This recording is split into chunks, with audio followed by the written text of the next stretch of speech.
예, 반갑습니다. 오래간만에 또 주 안에서 만나 뵙게 돼서 대단히 기쁩니다. 늘 오면서 느끼는 거지만 꼭 처가 집에 오는 것 같아서 이렇게 마음이 편해도 될까? 그런 생각이 좀 들 정도입니다. 피차간에 함께 은혜를 서로 나눌 수 있는 귀한 시간 됐으면 좋겠습니다. 우리 옆에 분들과 함께 이렇게 인사 한번 해볼까요? 오늘은 감사절이니까 이렇게 옆에 있는 사람을 쳐다보시면서 아름다운 것이 죄라면 당신은 사형감입니다. 그렇게 한번 인사 한번 하겠습니다. 자, 옆에 분과 함께 반갑게 인사하시겠습니다.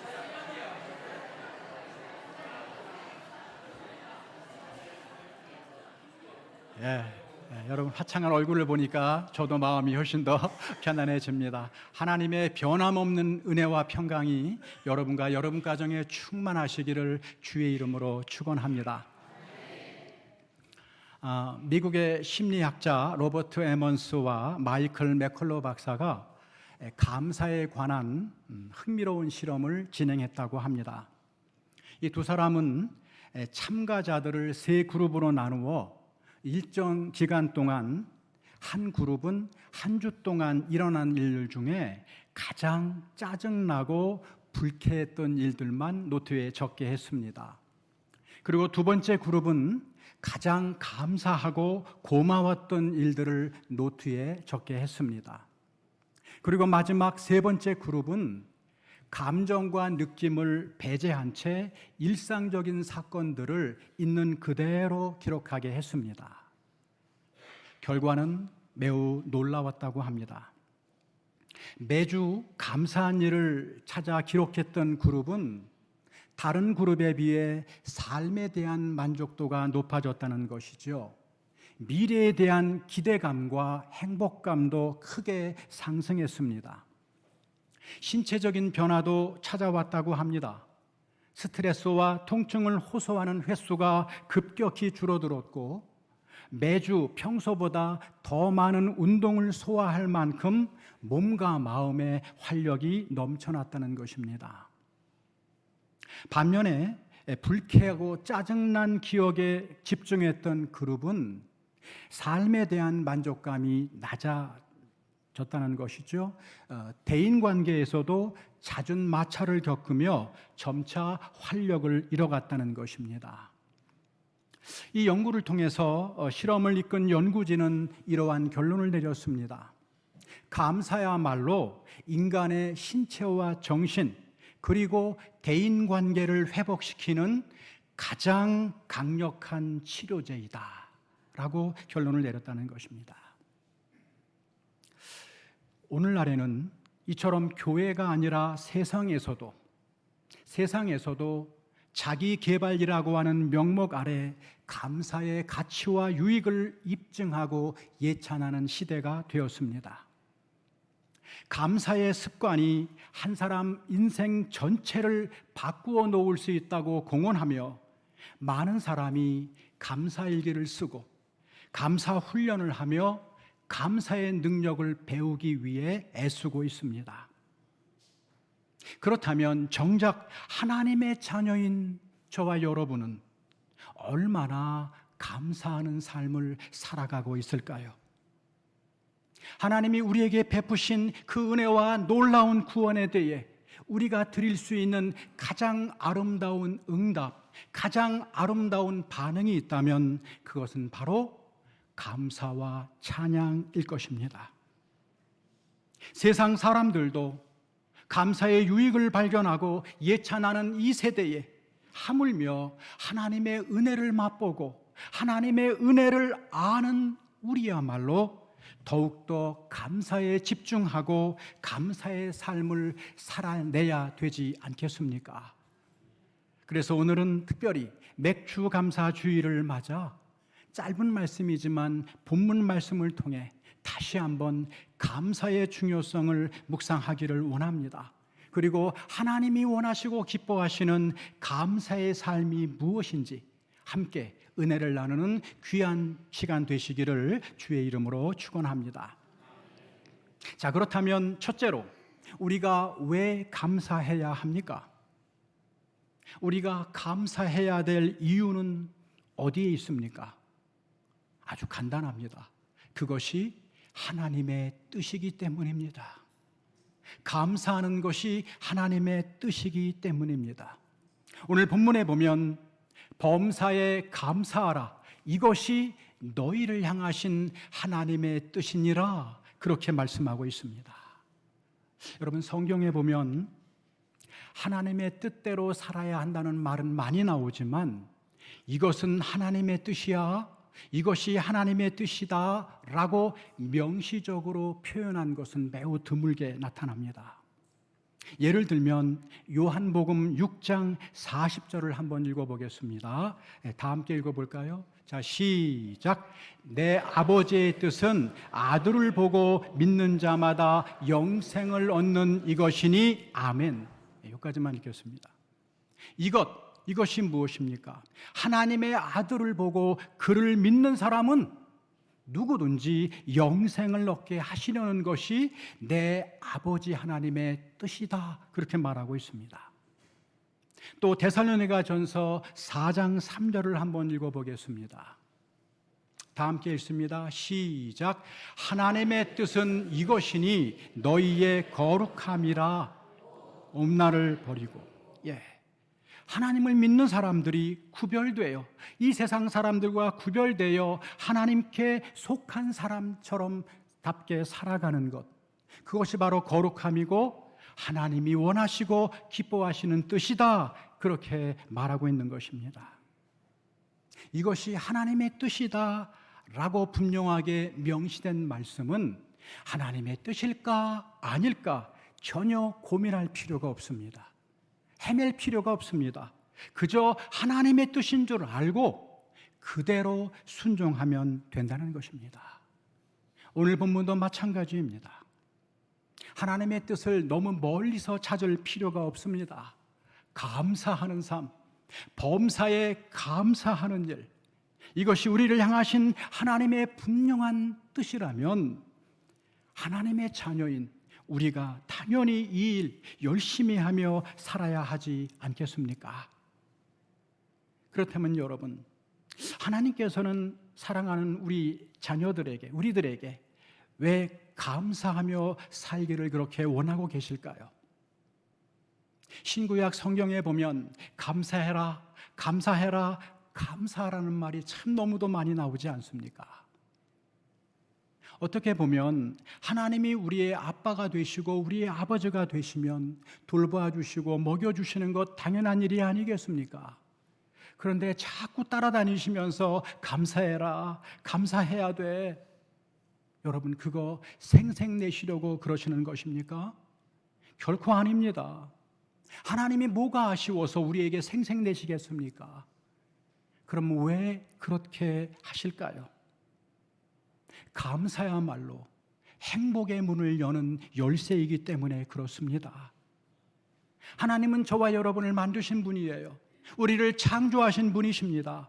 그러니까 우리가 어떻게 살아야 가장 행복할지 가장 잘 알고 계시지 않겠습니까?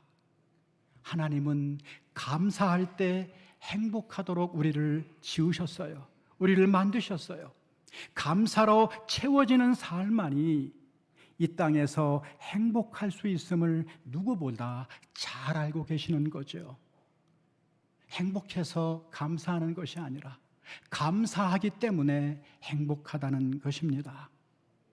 그래서 이 세상 부모의 간절한 바람과 소원이 무엇입니까? 사랑하는 자녀들의 잘됨과 행복에 있는 것 아닙니까? 그와 마찬가지로 우리 하나님께서도 사랑하는 자녀들의 삶이 진정 행복하기를 원하고 진정 잘 살기를 원하시기 때문에 쫓아다니면서 감사해야 돼, 감사하라, 감사하라 계속해서 명령하고 계시는 것입니다. 그런데도 우리가 이 하나님의 뜻인 감사의 삶을 왜 쉽사리 살지 못할까요? 그렇게 감사의 삶을 살지 못하는 이유는 어디에 있겠습니까? 한마디로 욕심 때문입니다. 하나님께서 이미 우리에게 주신 수많은 은혜는 보지 못한 채 아직 갖지 못한 한 가지의 마음을 온통 빼앗기기 때문일 때가 참 많아요. 99가지 이미 받은 복은 너무 쉽게 잃어버리고 익숙해져 버리고 얻지 못한 한 가지를 붙들고 우리가 불평하고 있는 것은 아닌지 되돌아봐야 됩니다. 여러분, 범죄한 첫사람 아담과 하와를 여러분 생각해 보세요.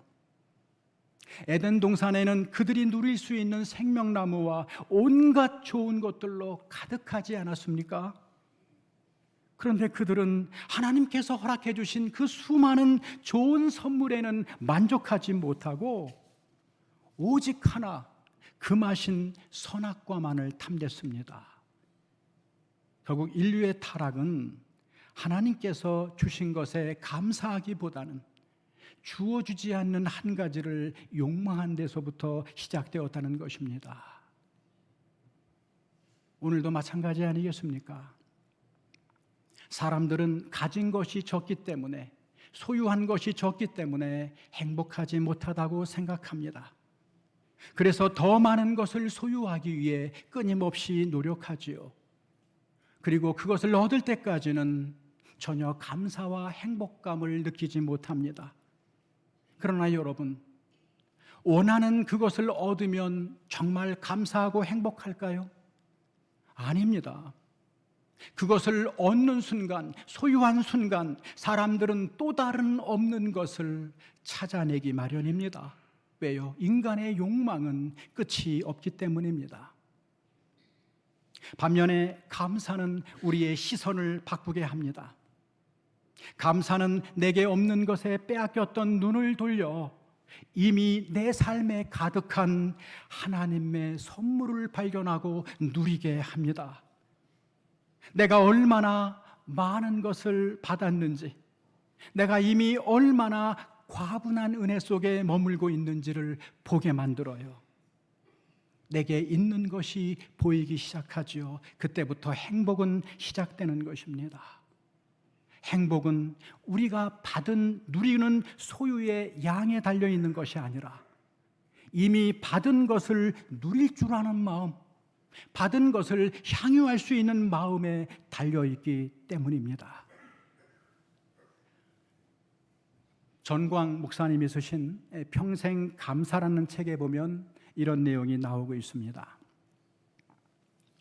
지금 당신의 집에 전기가 들어온다면 세상에 전기의 혜택 없이 사는 20억이 넘는 사람들보다 집에 식수시설이 되어 있다면 그렇지 못해 아무 물이나 마시는 10억이 넘는 사람들보다 감사할 이유가 있는 사람이다. 하루 1,000원 이상으로 생활하고 있다면 1,000원 미만으로 사는 12억의 사람들보다 하루 한 끼라도 따뜻한 음식을 먹을 수 있다면 8억 명의 영양실조로 고통받는 사람들보다 감사할 이유가 있는 사람이다. 오늘 아침 일어났을 때에 당신의 몸이 건강하다면 당신은 이번 주를 넘기지 못할 100만 명의 환자보다 감사할 이유가 있는 사람이다. 체포, 협박, 학대, 고문, 그리고 죽음의 두려움 없이 교회에 나갈 수 있다면 당신은 이 세상의 30억의 사람들보다 감사할 이유가 있는 사람이다. 지금 이 글을 읽고 당신이 축복받은 존재라는 것을 알게 된다면 당신은 글을 읽을 줄 모르는 이 세상의 20억의 사람들보다 감사할 이유가 있는 사람이다. 믿음의 눈으로 한번 자신의 삶을 돌아보십시오. 정말 깊이 한번 생각해 보십시오.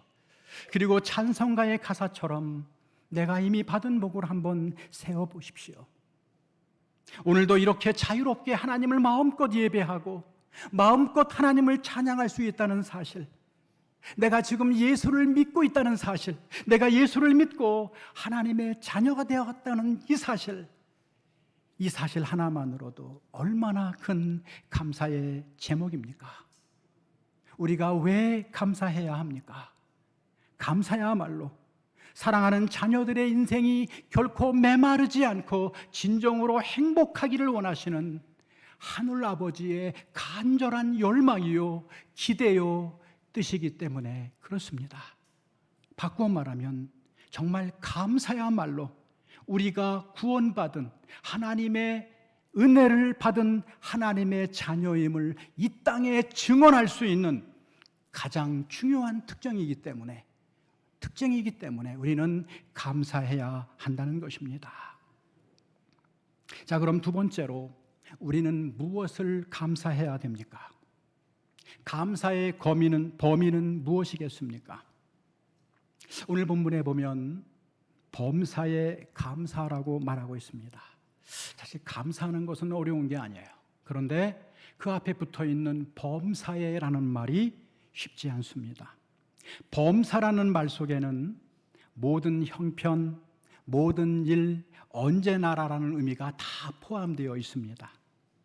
쉽게 말하면 범사에 감사라는 말은 어떤 형편에 있든지 크든 작든 모든 일에 항상 언제나 감사하라라는 의미가 담겨져 있습니다. 어느 글에 보니까 감사의 3단계가 나와 있었습니다. 여러분, 감사의 첫 단계는 무엇인지 아세요? 감사의 첫 단계는 만약 감사입니다. 만약 일이 잘 풀리면 감사, 만약 상황이 더 좋아지면 감사, 한마디로 조건부 감사라고 할 수 있습니다. 감사의 2단계는, 두 번째 단계는 무엇 때문에 감사입니다. 남편이 승진했기 때문에 감사, 내 아이의 성적이 올랐기 때문에 감사, 그 이유가 딸린 제한적 감사라고 할 수 있습니다. 그런데 감사의 3단계는 뭐냐? 그럼에도 불구하고 감사, 그럼에도 감사입니다. 실패해도 감사, 힘들고 어려워도 감사, 한마디로 무조건적인 감사입니다. 여러분, 예수를 믿지 않는 일반 사람들도 보통 첫 번째 단계와 두 번째 단계는 감사할 수가 있습니다. 그러나 우리 하나님의 자녀는 3단계를 포함한 모든 일에 감사해야 한다는 것입니다. 기쁠 때만, 환경이 좋을 때만 감사하는 것이 아니에요. 실패했어도, 고난 중에서도 감사해야 한다는 것입니다. 크고 거창한 일에만 감사하는 것이 아니라 아주 작고 사소한 일에도 감사해야 한다는 것입니다. 말 그대로 어떤 환경에서나 어떤 일에도 감사를 잃어버리지 않는 사람, 감사를 잃어버리지 않는 사람을 가리켜서 그리스도인이라고 말한다는 것입니다. 여러분, 다 같이 골로새서 3장 15절 17절 말씀을 한번 읽어보겠습니다. 다 함께 읽어보겠습니다. 자, 시작.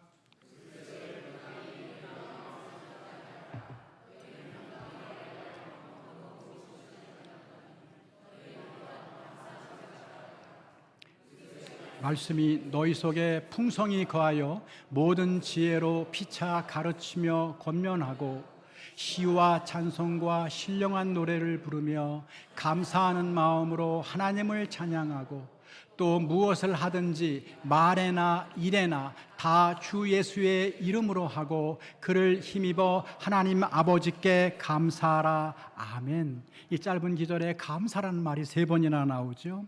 근데 가장 중요한 말씀은 뭐냐? 감사하는 자가 되라라는 말씀입니다. 감사하는 자가 되라. 단순히 감사하라가 아닙니다.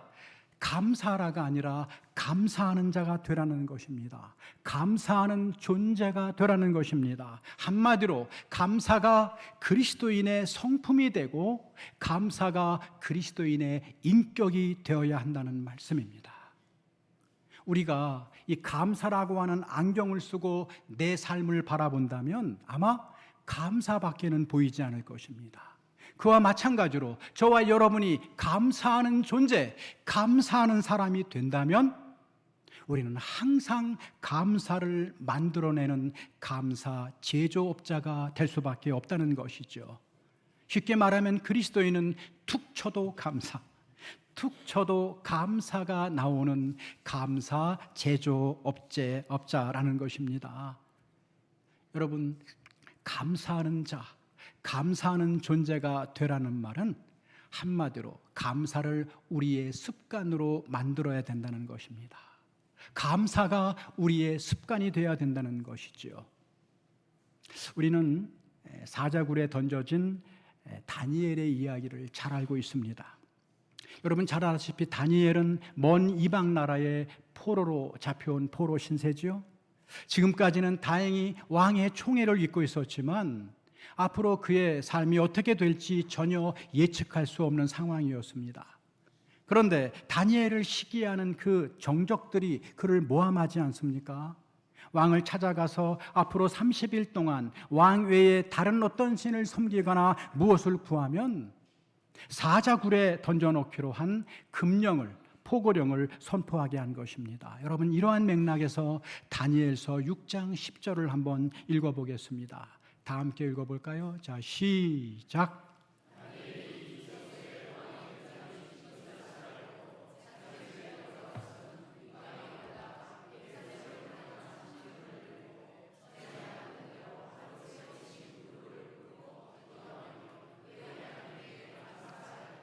아멘. 여러분 얼마나 멋진 광경입니까? 여기에서 가장 중요한 말은 전에 하던 대로라는 말입니다. 자신이 지금 죽을 수도 있다는 사실을 알면서도 전에 하던 대로, 습관대로 하나님께 기도하고 하나님께 감사하였더라라는 것입니다. 여러분 감사가 다니엘에게는 습관이 되어 있는 거예요. 이러한 감사의 습관이 엄청난 기적을 일으키지 않습니까? 그는 사자굴에서 살아나왔고 오히려 그를 죽이려 했던 적들은 그 사자의 굴에서 죽임을 당하게 되는 것을 보게 됩니다. 여러분 감사는 습관이 되어야 됩니다. 감사가 행복해지는 연습이라면 불평은 불행해지는 연습입니다. 여러분 감사를 습관화하려면 거창한 목표가 아니라 정말 작고 평범한 일상의 것을 감사하고 당연하고 작은 것들 속에서 감사의 이유를 찾아내는 연습을 해야 한다는 것이지요.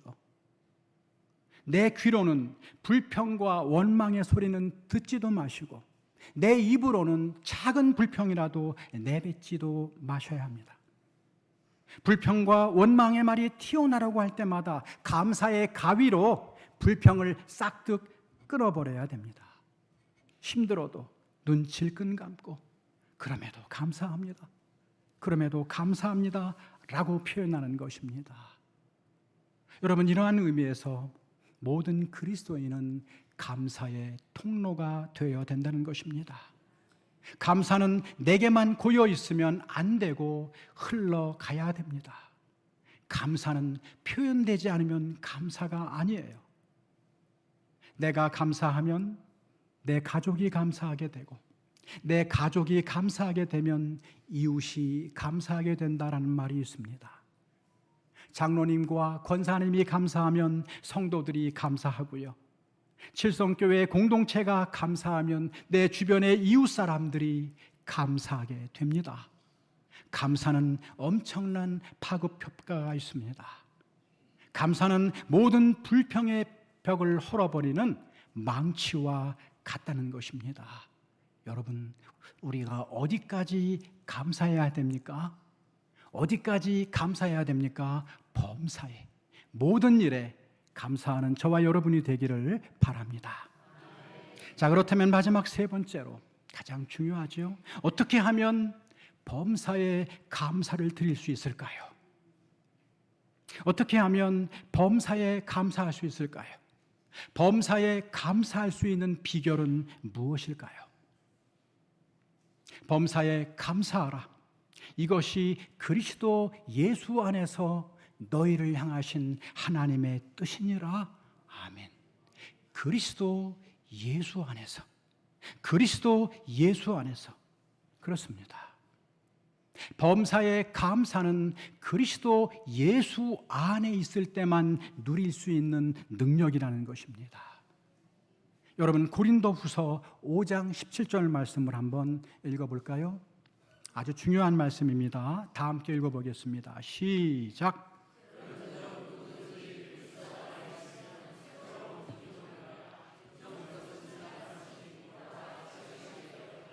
아멘. 여러분 이거 외우셔야 됩니다. 새로운 창조가 우리를 통해서 일어났다는 거잖아요.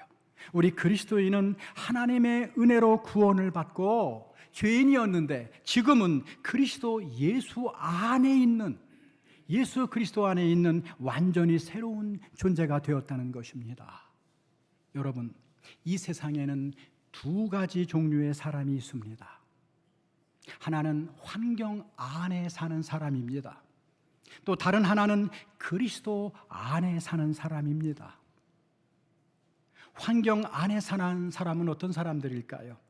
환경 안에 사는 사람은 환경에 따라 일방적으로 웃고 웁니다. 형편이 좋아지면 기뻐하고 감사하지만 형편이 어려워지면 기쁨도 감사도 금세 사라져 버립니다. 환경에, 형편에 일방적으로 지배를 당하며 살아가는 인생입니다. 환경 안에 사는 사람입니다. 그러나 또 다른 부류가 있습니다. 그리스도 안에 거하는 사람들입니다. 여러분, 그리스도 안에 있다는 말은 단순히 교회에 출석한다는 말이 아닙니다. 그리스도 안에 있다는 말은 온통 그리스도로 둘러싸여 그 안에서 내 영혼 안전함과 평안함을 누릴 수 있는 상태입니다. 그 안에서 그 주님과 날마다 친밀하게 사귀고 교제하며 살아가는 상태를 뜻합니다. 그리스도 안에서 말씀 가운데 주님의 음성을 듣고 기도 가운데 내 모든 마음을 그분에게 토하고 삶의 모든 순간순간마다 주님과 동행하는 삶, 여기 나오네요. 24시간 주님과 동행하는 삶이 그리스도 안에 있는 상태입니다. 여러분, 이렇게 주님과 동행하고 주님과 교제하는 가운데 우리는 우리를 둘러싼 온갖 악조건 속에서도 기뻐하고 감사할 수가 있습니다. 왜요? 지금 나와 함께 하신 주님이 나의 기쁨이 되시기 때문입니다. 지금 내가 교제하고 사귀고 있는 주님이 나의 위로가 되시고 나의 소망이 되어주시기 때문입니다. 내 인생의 주관자이신 주님이 내가 너와 함께 있어 용기 되어주시며 내가 끊임없이 너를 도울 거야 나에게 능력이 되어주시기 때문입니다. 여러분 생각해 보세요. 저와 여러분이 그리스도 안에 있어요. 그리스도 안에 있음에도 불구하고 실패가 오고 질병이 찾아오고 고난이 왔다. 거기에는 반드시 어떤 의미가 있지 않겠습니까? 우리가 주 안에 있음에도 불구하고 고난을 허락하셨다. 그러면 그 고난을 통해 나로 하여금 하나님의 은혜와 사랑을 간접적으로가 아니라 직접적으로 경험하게 하시려고 하는 아버지 하나님의 선한 뜻이 있지 않겠습니까? 지금까지는 귀로만 들어서 주님을 알았다면 이제는 눈으로 하나님의 위로와 능력을 생생하게 체험하게 하는 기회가 되지 않겠습니까? 더 나아가 이 고난을 통해서 나와 똑같은 아픔을 겪는 이웃의 상처를 깊이 공감할 수 있기에 그들을 진정으로 위로하고 그들의 삶에 기여할 수 있는 기회가 된다면 이 또한 깊은 감사의 이유가 아니겠습니까? 이런 사람은 환경이 어찌할 수 없어요. 상황이 어찌할 수 없습니다. 환경에 지배를 당하는 것이 아니라 오히려 환경을 지배하며 살 수 있는 것입니다. 바로 이처럼 예수 그리스도 안에 주 안에 거하는 사람만이 어떠한 형편에서든 범사에 감사하는 삶의 방식을 살아낼 수 있다는 것입니다. 성경에는 이러한 사람들로 가득 차 있지 않습니까?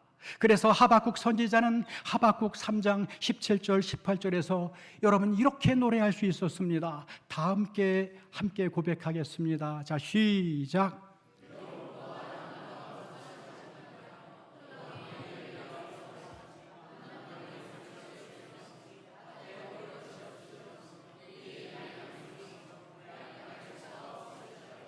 나는 여호와로 말미암아 즐거워하며 나의 구원의 하나님으로 말미암아 기뻐하리로다. 아멘. 무엇이 없고 무엇이 없으며 무엇이 없을지라도 이 고백은 인생의 최악의 환경을 말해주고 있습니다. 그러한 상황 가운데 속에서 하박국은 전혀 낙심하지 않습니다. 왜냐하면 눈앞에 보이는 환경보다 훨씬 더 크신 하나님 안에 거하고 있었기 때문입니다. 그는 다른 것은 다 잃어버려도 하나님을 놓지 않았기 때문에 그는 감사할 수 있었던 것이죠. 자, 사도 바울 역시 빌립보서 4장 12절 13절에서 이렇게 고백합니다. 감옥에서 이렇게 고백하는 거예요. 다 같이 읽어보겠습니다. 시작.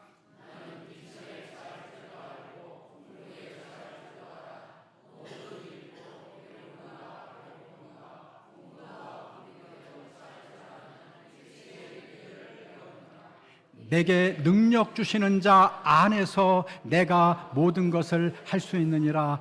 아멘. 여러분, 바울은 감옥이라는 환경보다 훨씬 더 크신 그리스도 안에 거했기 때문에 감사할 수 있었다는 것입니다. 어떠한 열악한 환경 속에서도 나를 품고 계신 주님, 나를 안고 가시는, 때로는 나를 업고 가시는 주님을 결코 잃어버리지 않았기 때문에 감옥이라는 열악한 환경 속에서도 바울은 감사할 수 있었던 것입니다. 결국 감사는 믿음의 결과입니다. 믿음이 있을 때 감사할 수 있습니다. 우리가 범사에 감사할 수 있는 이유, 2700년 전에 하박국과 함께 계셨던 그 하나님, 2000년 전에 바울과 함께 계셨던 그 주님이 오늘도 우리와 함께 하시기 때문입니다. 답답한 오늘의 현실, 내가 현실을 다 이해할 수 없지만 그리스도 안에서 하나님이 빚어가실 내일을 바라볼 수 있다면, 이 고통스러운 환경의 배후에서 나를 정금같이 만들어 가시며 더 좋은 유익을 주시기 위해 준비하시는 그 하나님의 손길을 바라보는 믿음의 안목만 있다면 우리는 원망과 불평을 멈추고 드디어 감사할 수 있을 것입니다. 나의 과거와 현재와 미래가 온전히 하나님 손에 붙들려 있다는 사실을 믿을 때, 여호와가 내 선하신 목자가 되셔서 내 인생을 주관하신다는 그 하나님의 주권을 온전히 그저 받아들일 때, 비로소 우리는 모든 환경을 넘어서는 범사에 감사하는 삶을 살아갈 수 있는 것입니다. 여러분, 최근에 송경민 목사님이 작곡한 은혜라는 찬양이 있습니다. 은혜. 아마 여러분들 잘 아시는 찬양일 것입니다.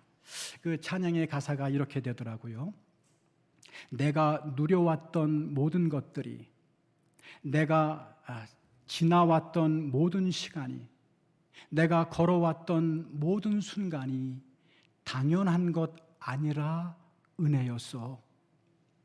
모든 것이 은혜, 은혜, 은혜, 한없는 은혜.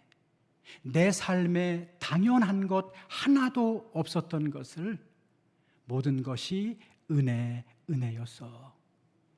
여러분, 당연하다고 생각하십니까? 우리 인생에 당연한 것은 단 하나도 없습니다. 나의 나된 것은, 여기까지 우리를 인도하신 모든 것은 하나님의 은혜이지 않습니까? 그렇다면 은혜가 살아있는 곳에 감사가 있고, 은혜가 넘치는 곳에 감사가 흘러넘칠 수밖에 없습니다. 그렇다면 내 안에 구원의 감격이, 십자가의 감격이 회복되고 내 안에 은혜가 회복된다면 범사의 감사도 회복될 수가 있습니다. 그렇다면 오늘 우리는 이 찬양의 은혜라는 가사 속에 그 대신에 감사라는 말로 바꾸어 노래할 수 있을 것입니다. 모든 것이 감사, 감사, 감사, 한없는 감사. 내 삶에 당연한 것 하나도 없었던 것을 모든 것이 감사, 감사였어. 지난 상반기를 한번 가만히 되돌아보십시오. 내 힘으로, 내 지혜로, 내 능력으로 마셨습니까? 정말 당연하다고 생각하십니까? 아닙니다. 우리가 믿음의 눈으로 한번 우리 삶을 돌아보고 우리가 6개월을 돌아본다면 어느 것 하나 감사의 조건이 아닌 것이 없습니다. 내 삶의 모든 과정은 우연이 없어요. 내 인생의 모든 과정은 내 인생의 주인이신 하나님께서 내 오늘과 내일을 위해 베풀어 주신 사랑의 은총이요 은혜의 손길이었기 때문입니다. 나의 나된 것은 하나님의 은혜입니다. 그 하나님의 크신 은혜를 기억하며 이 맥추감사 주일에 하나님께 그리고 곁에 있는 성도들에게 마음껏 감사를 표현하고 고백하는 뜻깊은 주일 되시기를 주의 이름으로 축원합니다. 기도하겠습니다. 범사에 감사하라. 이것이 그리스도 예수 안에서 너희를 향하신 하나님의 뜻이니라. 아멘. 하나님 아버지, 오늘도 귀한 말씀을 들려주시니 감사합니다. 우리가 많은 것을 소유할 때가 아니라 우리가 감사할 때 행복하도록 우리를 만드신 하나님을 찬양합니다. 우리의 삶의 과거와 현재를 인도해 주시고 앞으로도 영원까지 우리와 함께 하실 것을 믿기에 감사를 드립니다. 오늘 우리의 환경과 상황이 비록 좋지 못할지라도 나의 구원 되신 하나님으로 말미암아 오히려 감사할 수 있는 감사 제조업자가 되고 우리가 가는 곳마다 감사를 전염시키는 감사의 사람, 감사의 통로 되게 해 주십시오.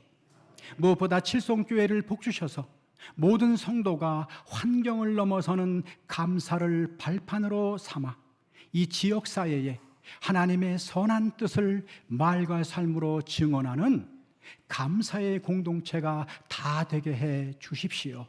살아계신 예수 그리스도의 이름으로 감사하며 기도 올리옵나이다. 아멘.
주